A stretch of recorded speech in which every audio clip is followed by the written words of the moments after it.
Jess Mabangala is a 2020 Gordon grad from Seattle, Washington.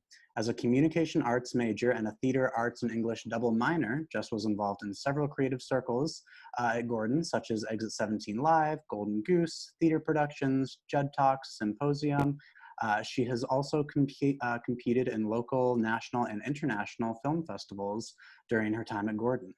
For her last semester in undergrad, Jess was away in Los Angeles for her internship while studying Hollywood film production, where her original TV pilot screenplay, Siren Society, was greenlit and was being produced. This spring, she was awarded the Creative Achievement Award for Communication Arts at Gordon College. Currently, Jess is seeking work in content or copywriting for digital media marketing, but one day Jess plans to write for serial television, specifically for a company like HBO, Netflix, or Amazon. This fall, she will start her grad program at Emerson College School of the Arts for her MFA in writing for film and television. So without further ado, I'll turn things over to Jess. Thank you, Ryan. Hi, everyone. I'm Jess. Thanks for watching the editing video. I hope you enjoyed it. I just realized like in that bio was like everything I was going to say about myself, which makes sense because I wrote it and gave it to you. But yeah, I'm a very recent Gordon grad.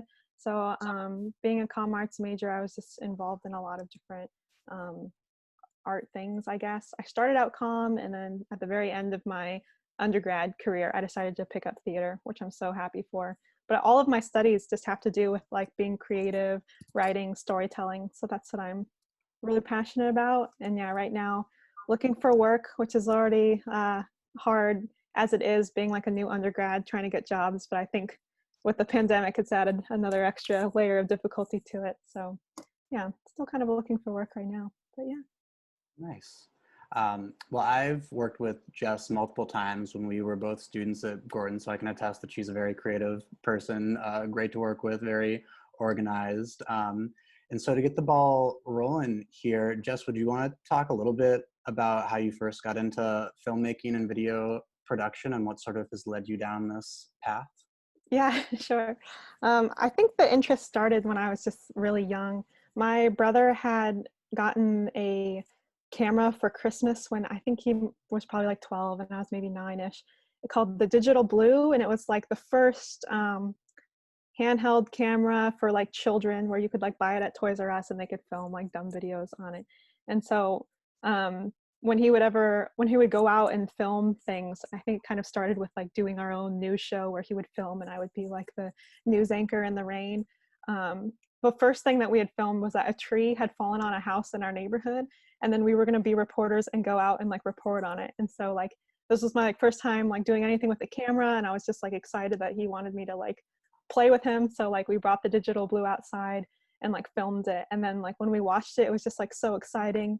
And I wanted to like show it to like all my friends, like, look, I'm like in this like video thing. And then he like got a how to make a movie book that like I wasn't allowed to touch because I wasn't allowed to go in his room, and he like kept it in his room. And I think maybe like just the fact that I wasn't allowed to touch it or look at it made me very interested in like filmmaking. But I think when he like grew out of that kind of stuff and he didn't do video things as much, I kind of picked up some of his like old stuff. And my junior high school in Washington State had a media and broadcasting homeroom.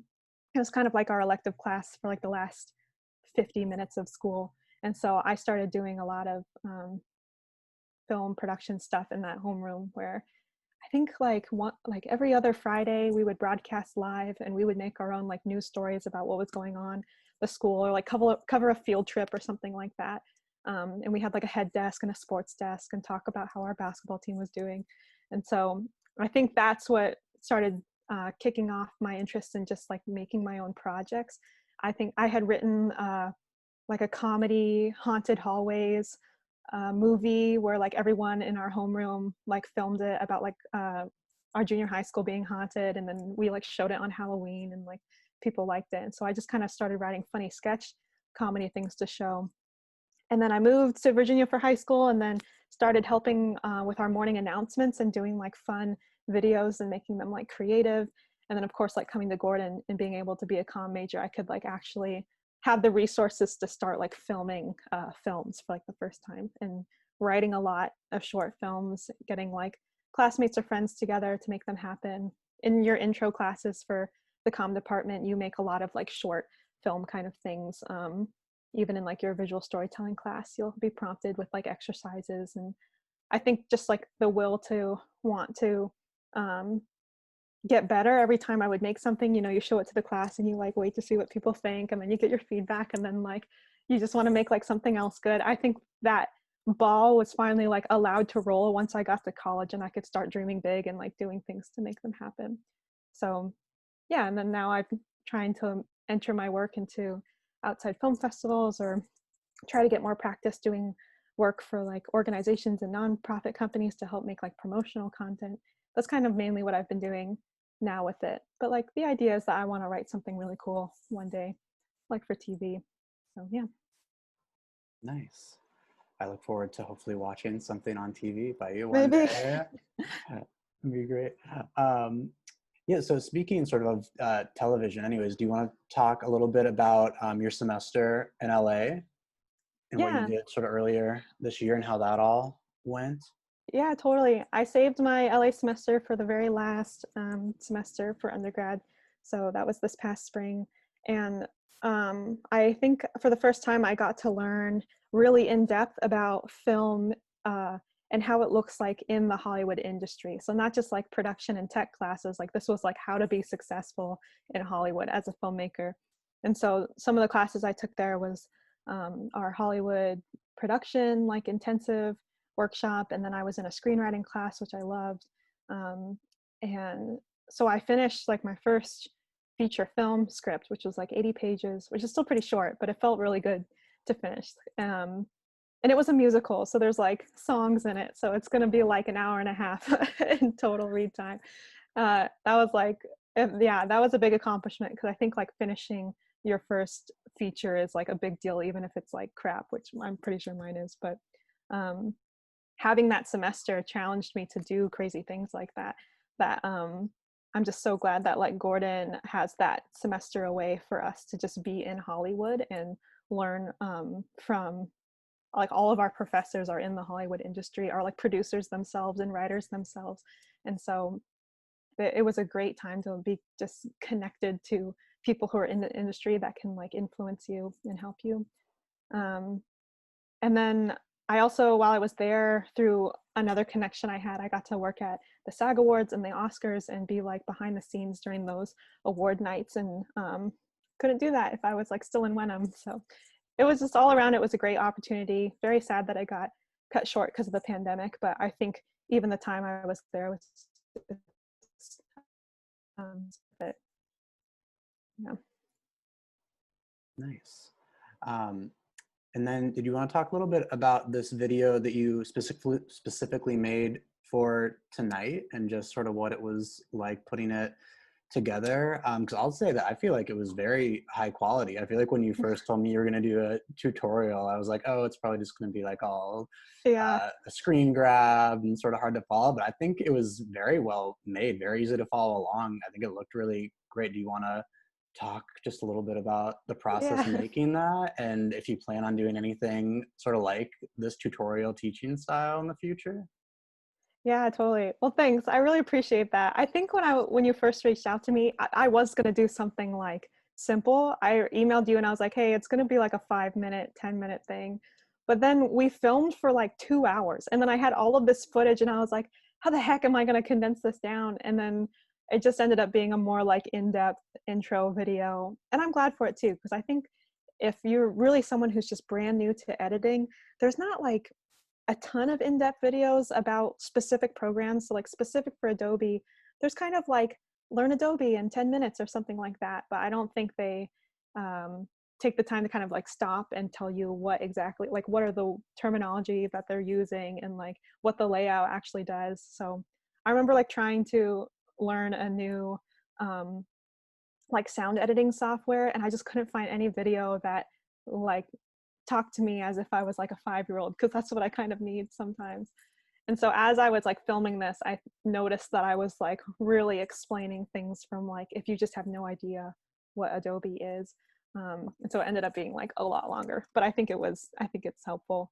Um, and yeah, it turned out like pretty well. This is my first tutorial that I've ever filmed. I was a TA at Gordon for the film classes, and I tutor and do one-on-one stuff, but that's all like in person, and I'm much more confident in person. And I think like filming it and then for like 3 nights listening to my voice hour after hour and like editing it, I was like not sure if this was going to be anything anyone wanted to listen to. But then in the end it like turned out pretty nicely, so I was encouraged by that, and I was like, maybe I could like make more of these and like post them or something. I certainly have the time now, but yeah, I think I could make like more video tutorial things. I'm still learning is the thing. I don't think I'm like by any means a professional. This is just like what I've learned over the past few years in my film classes or doing my own projects.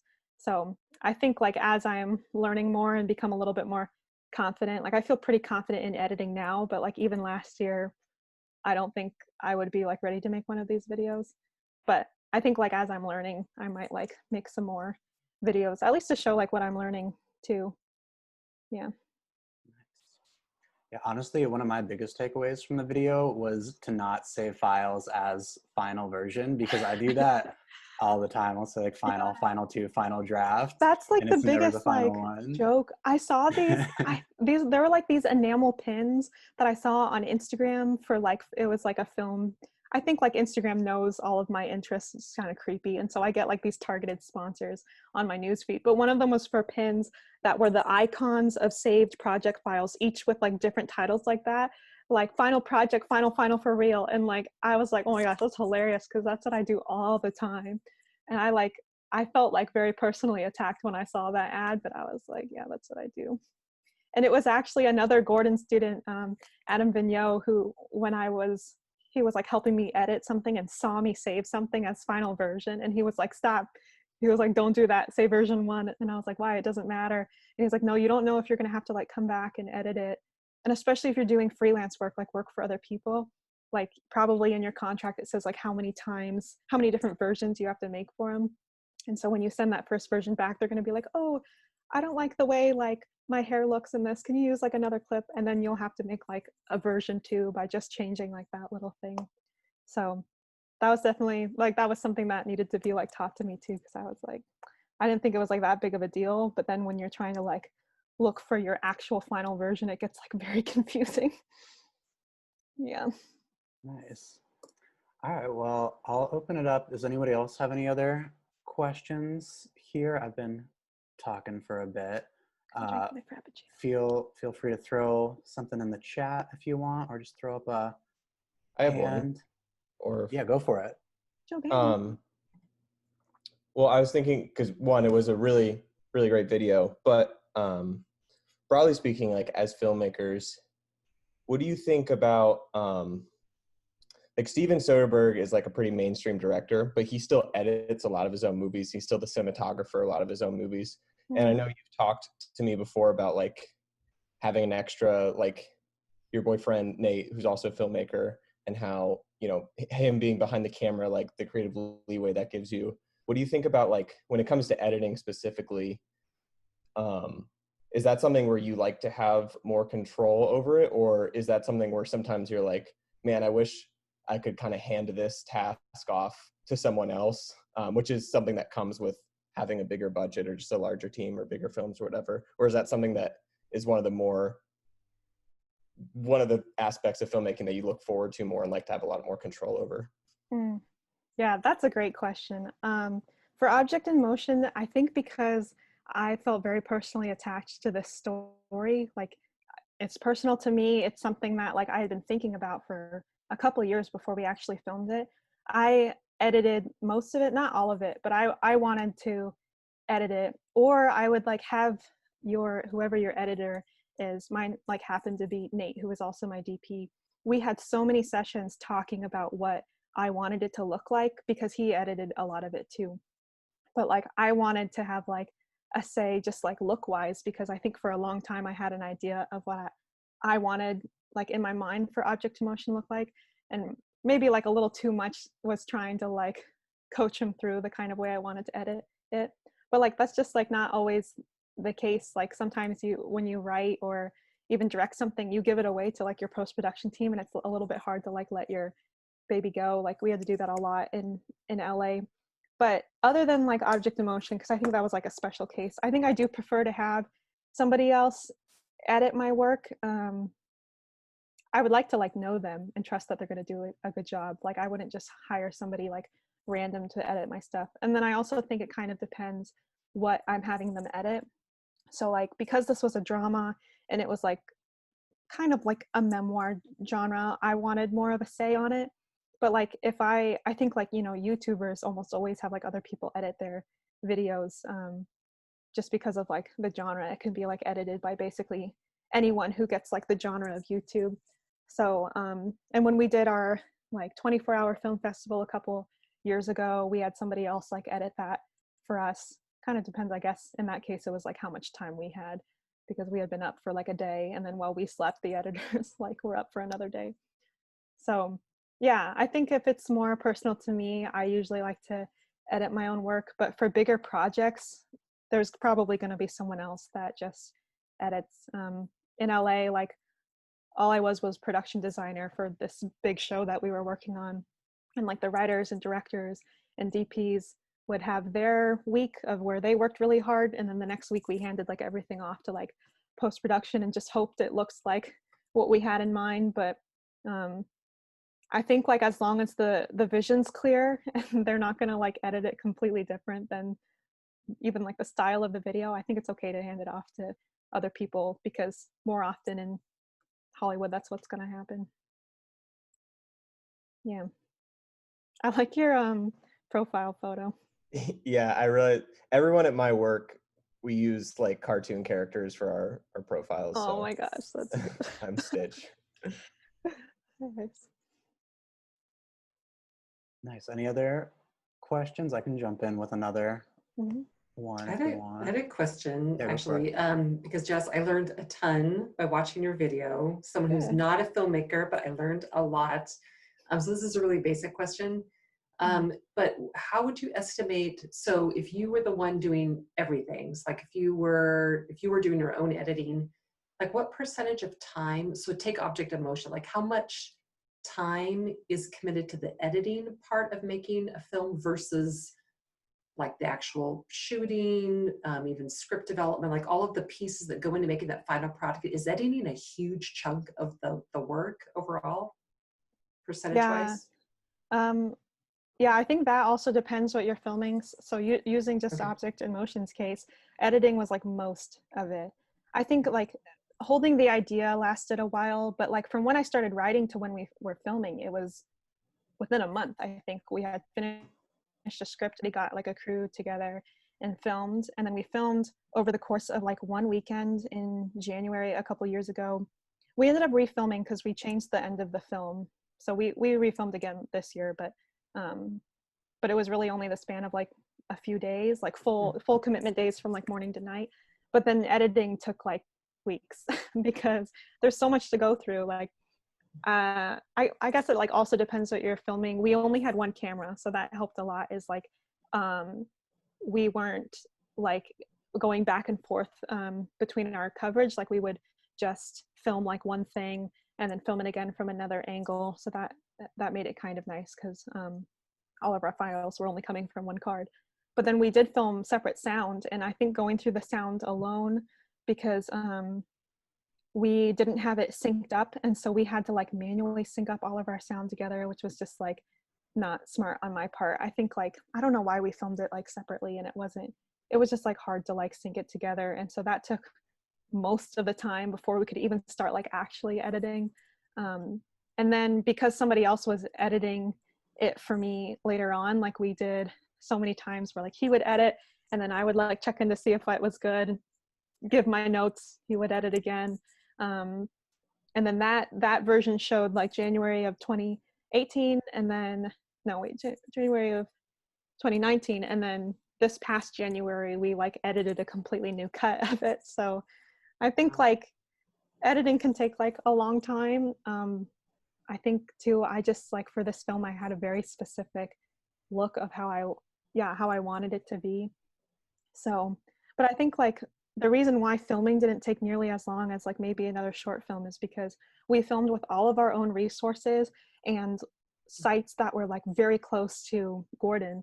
So we filmed a lot off Gordon's campus, but like we were nearby, we got our location for free. So all of that went like pretty smoothly, which is why I think like it was pretty easy to film in just the few days that we did. But the filming process can be like a lot longer if you have like multiple scenes that you're in, or if you're dealing with like a large cast. This film had, what's it, like the people at the lunch or the dinner, it's like 1, 2, 3, 4, like 5 people total. Oh, and then the doctor, so like 6. Super low cast for like a 14-minute film. So that also made it nice. It was a simple idea, which is why I think like filming wasn't too bad. But I think to make up for like the simplicity of like the story, I wanted editing to be really strong. And so we spent a lot of time editing to make it look good. Yeah. Have you, just to follow up with that, have you ever had a situation, either with that film or other stuff that you've done, where you have worked with a post-production crew? Have you ever had that experience where someone really just didn't catch the vision at all? And like you saw like something that they'd edited and you're like, wow, they totally just missed the whole idea. Yeah, that it was just really problematic for you in working with the editor or editing team? Yeah, I think where that like that kind of issue of having different vision runs into the most can often be between director and DP. Like I've seen that happen a lot where like, and writer too, but the writer's like kind of cut off after production begins. Like they're not allowed to say anything because they've given up already their lock script. So, but like the director's job is to direct actors. And I think sometimes they want to, and they can direct look too, but like the DP's job is like to direct the shot. And if they're not on the same page, it makes for like a really crappy shoot because there's 2 different like visions trying to get like a certain look. And then the reason why there's like a script supervisor on set is so that they can take the director's notes and then hand that off to the editor. And so if there's a bad script supervisor and the editor gets bad notes, then like what the director had in mind, what the DP was going for, and what the editor does can be like 3 different things. And I think I saw that a lot in LA because we're all kids, like we're students, we have no professional experience. This is our first time working on like Hollywood sets. And I think, yeah, there was like a lot of like conflict of like different vision because the director, I think also having the title of director can make people act a little wacko, but the director would have like a certain vision. They would have really bad communication with the DP, so they would do their own thing. And then like passing it on to the editor, like people in production are pretty hands off of like post-production. And then when we would watch like our final cuts for our first like focus groups, you like it's tense in the room because like all like 30 of you or whatever have like no idea what this is going to look like. And like that's where it can kind of be like surprising, like, oh, and like the directors and DPs watched it for the first time in our focus group and saw it, and we were just like, oh, that's different. Like, I think that's where just like communication is so important in like your pre-production, to just make sure that people are on the same page. And there's a process to make sure that happens. Like you have your pitches, your presentations, lookbooks to show like even things like color and like pace, and just to make sure, and like often in those kind of meetings, we would show similar works of what we're trying to go for. So like, oh, we're trying to go for like, everybody like picked Wes Anderson this year. It's like, come on, pick something else. But like, they would be like, oh yeah, we really want it to feel like Grand Budapest Hotel, like whatever. But like, that's kind of what we try to do at attempts of being on the same page. But then so much of the production is trust. And I think that's hard for me because I'm an 8 on the Enneagram, and I like probably have too much confidence in myself of like how I want to do something. And it's really hard for me to just like trust in other people that like, oh, maybe what they make will be good too, even if it's different than what I want. Sometimes I have to be like, that's okay, because it's not, you literally can't do everything. You can't direct and DP and like star in it, and you can't edit unless you're like Tina Fey. That's like the only excuse. But I think I learned that a lot in LA, was just trusting that people with their specific jobs who are assigned that job for a reason, to just let them do their jobs. Let the director and first AD do their jobs, let the DP do their jobs, and just like trust that you're gonna be like, okay. Yeah. That's great, thank you. You're welcome. Any other questions?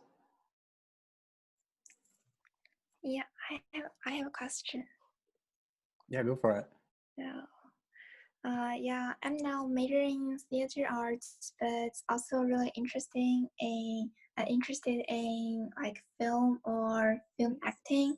So, could you talk more about the com art department, and will there be some like training of acting for the film in here?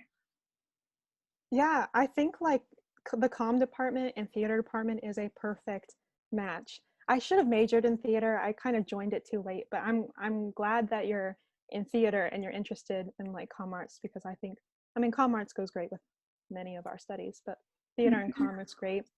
Um, I will say that I think like having some kind of acting experience or directing experience, just like theater experience, translates pretty well to film.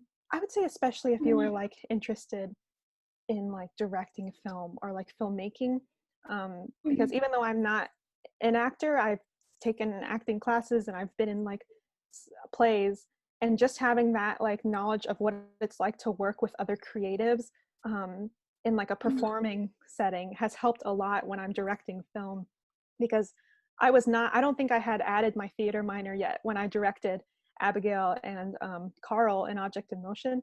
I just went off of like what I had known from like other acting experience and directed like the best I could, because I've never directed Yeah. before.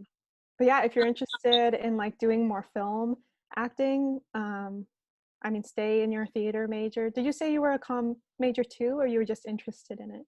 No, I'm just interested in it Nice. now. Okay, yeah. Well, then just be involved in like comm events or join comm as well. The LA program, even though it's a film focused program for Hollywood film production, every student has the option to pick between 4 electives. And so a lot of people did our professional acting for the camera elective. So they were there for like filmmaking, and they were like editors and DPs for our production class. But on the days of our elective class, they studied acting, which I think is really cool. And I really wanted to audit that class, but it was over my screenwriting class. But in short, I think like it definitely goes hand in hand. And I think it's good to like pursue both acting and filmmaking, because they're all kind of in the same genre. Yeah, thank you. You're welcome. Many like SNL people too started out in theater, like Jenna Fisher and Amy Poehler and Tina Fey. They were all like theater people before they were film or TV, just like high school, college theater. Okay, sure. Nice.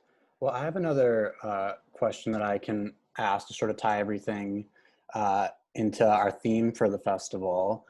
So our theme for the festival is, what is the role of art during a time of crisis? Just because right now there's so much going on in the world, a pandemic, racial injustice, there's just, a ton of suffering and violence. So we're asking all of our presenters just what you think the role of art or film or theater can be during a time of crisis, and how we as artists and storytellers can be using our voices. Do you have any thoughts on that? And it can be in a general, like a larger sense, like what films, big films should be doing, or smaller, like what we can be doing as up and coming filmmakers, artists, teachers, creators.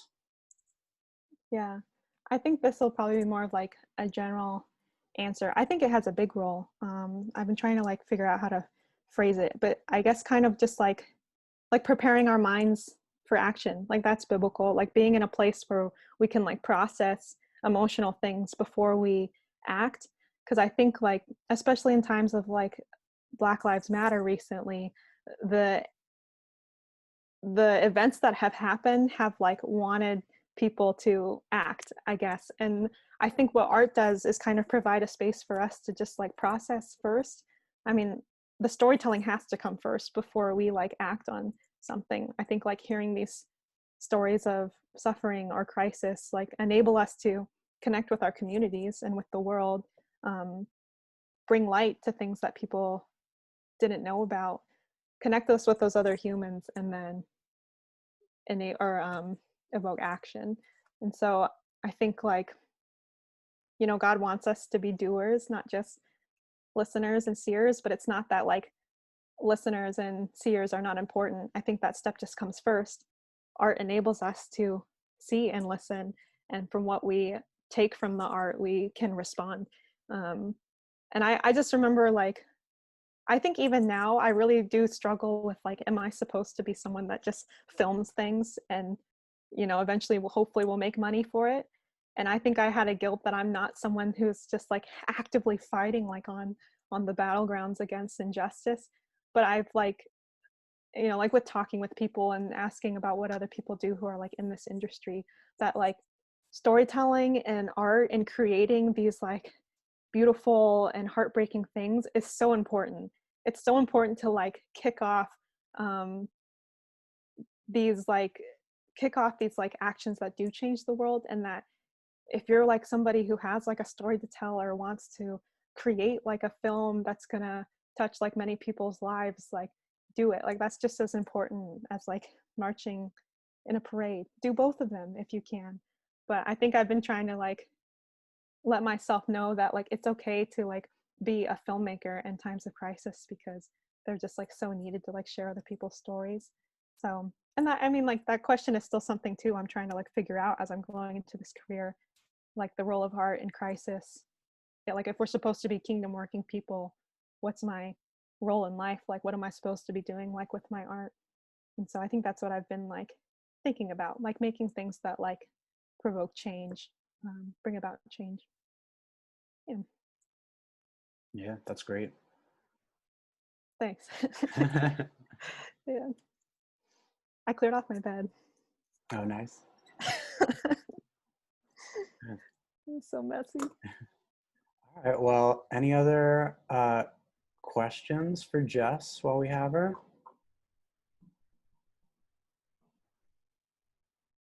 What's a movie to you that's like it's like really well edited? Oh, wow, that's a great question. Oh, I gotta think from like recent ones. I think Juno, that's like a really random one, but I love the movie Juno. I think like it didn't get as much praise as it should have, but it's just like such a quirky movie, because one of the parts that I really love is when Juno's talking about like her mom and how she's not really in the picture anymore, and has like she has like these half siblings, and it like cuts away to like these old family photos and stuff. I don't know, I like weird things like that. I think like, yeah, I think I like movies that are a little bit like atypical and like cut away to like funny stuff. I think that's just like a style thing. But yeah, I like that movie a lot.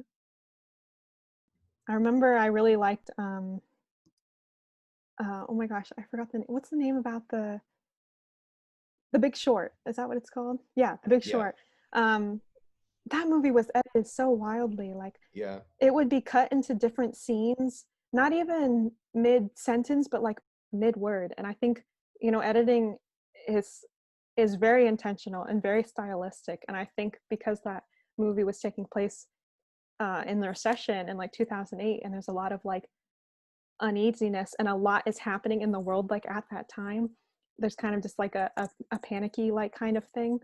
uh that movie felt like we were leaving scenes and jumping in into new scenes like so randomly, that watching it I kind of felt like the panic of that movie.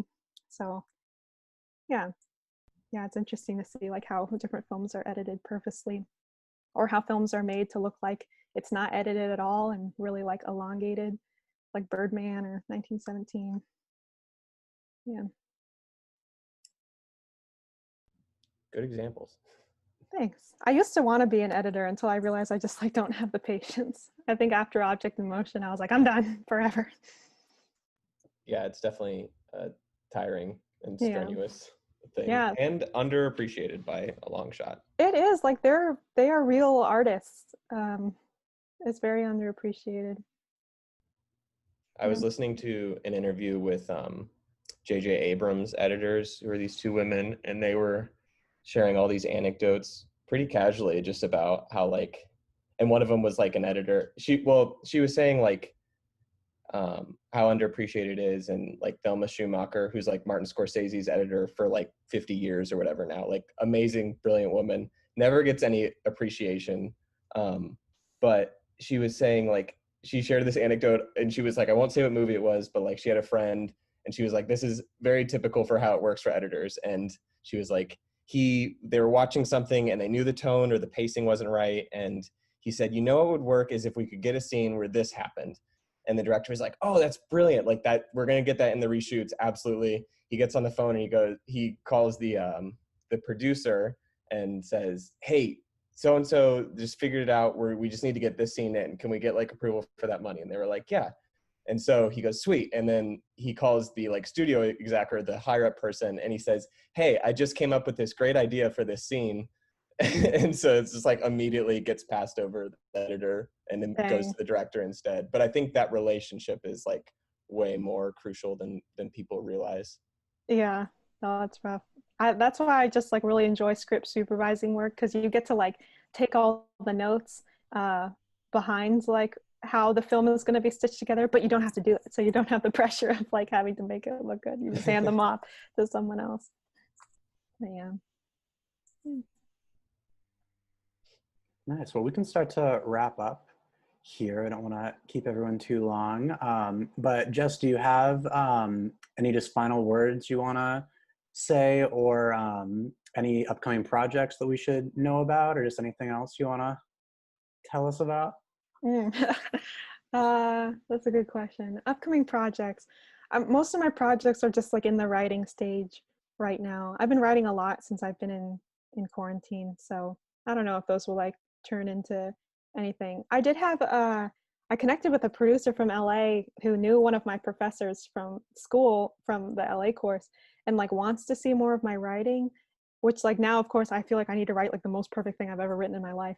But I think like what I'm going to pass on to him are just like some sketch like comedy ideas. I've been really into like the show Portlandia lately, so I've been trying to like write things in like the style of just like absolute absurd short form sketch comedy for the camera. So I don't know, I've just been like writing a lot. But then like for the future, I mean, I know it's just like a couple people on this call, but like I really like hearing from Gordon students who are in the comm department, or just like more curious about their art and like their work that they're doing, or like what kind of clubs you should be joining, because I have like a lot of them in mind. And so I don't know if some people are going to watch this in the aftermath of the recording, but like if you ever have any questions, I have my Gordon email until October, so just avenglo@gordon.edu. I mean, I'd love to talk with you and just to learn what you guys are like doing in school, or what kind of like projects you're working on. I'd love to like share and talk about ideas. But yeah. Awesome. If you know anybody who's hiring, let me know. Well, that's great. Well, Jess, thank you so much for doing this, for being involved with this festival. Are there any final questions? Want to make sure we don't skip over anybody. If not, No, this is great. Thank Great. you, Jess. This is really great. Thank you so much. That was really fun. Yeah, thanks.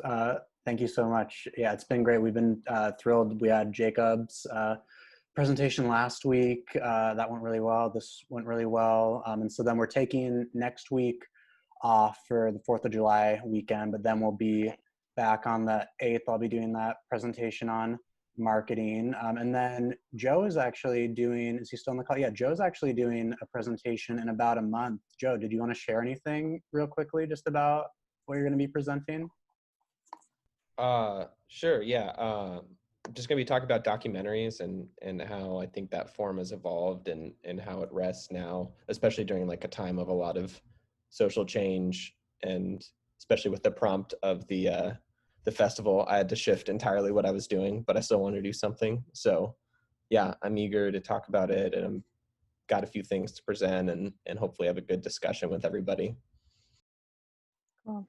Awesome. Looking forward to it. And that's going to be on July 22nd. Yeah, so tune in for that.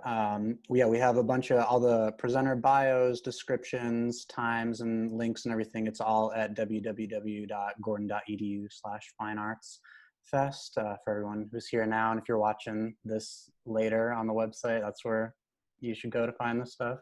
But yeah, let's thank Jess again for doing this great presentation and live Q&A for us, and we'll see you next time. Thank you so much. Thank See you. ya. Thanks, Jess. Bye, Bye. guys. Have a good night, everybody. You too.